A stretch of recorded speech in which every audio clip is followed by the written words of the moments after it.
In this video, we're going to teach you the fundamentals of how to start jumping rope.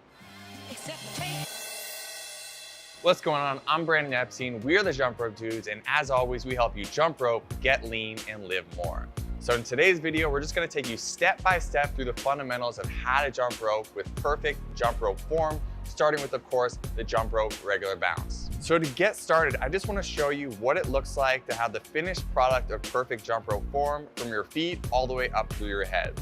So you're going to start by bouncing up and down between your toes and the balls of your feet. Your knees are going to be slightly bent. Your wrists will be spinning the rope and parallel to the ground. Your hands are going to be facing forward at or below your waist. Your hands are jutting out to the side with elbows close to your body. Create symmetry between the right and left side of your body. If you can cut yourself down the middle, you should look the same on both sides. Your shoulder blades should be down and back and together. You should maintain an upright posture, reaching your head towards the sky. And finally, keep your eyes facing forward and chin down.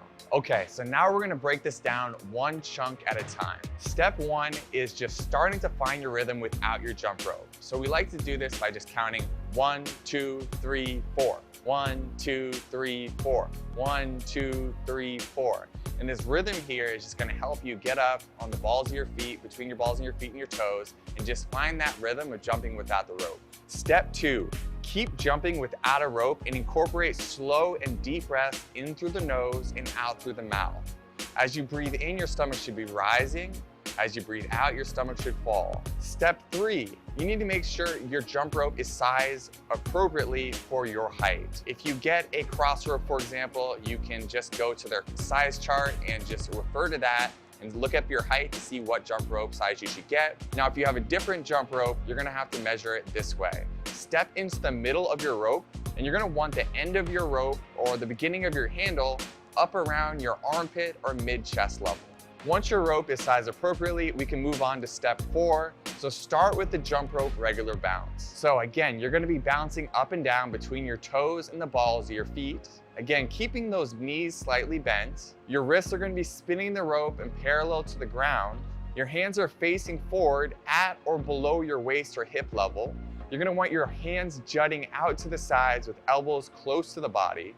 And again, create that perfect symmetry between your right and left side of your body. So if you were to cut yourself right down the middle, you should look the same on both sides. And again, we're really working on that posture by bringing our shoulder blades back and together and maintain that upright posture, reaching your head towards the sky. And finally, eyes facing forward and chin down.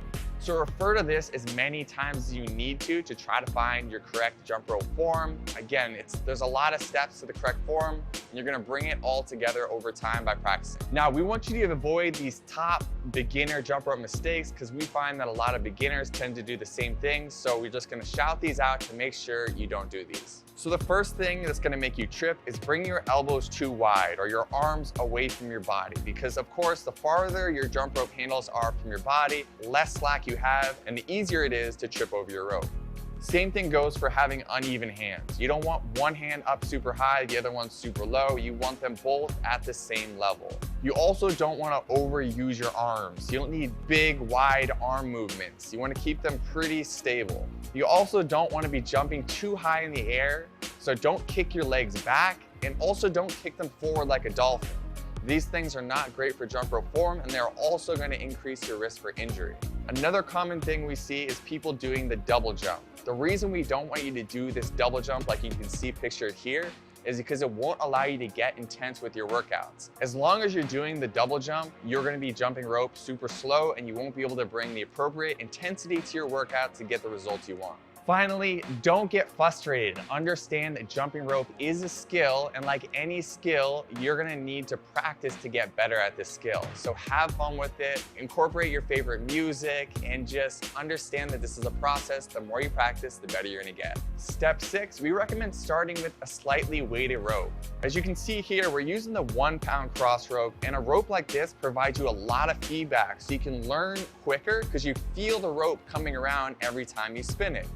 So if you want to check this out, feel free to go to crossrope.com/GRD, and you can get this jump rope or any of the ones we're using in this video for 10%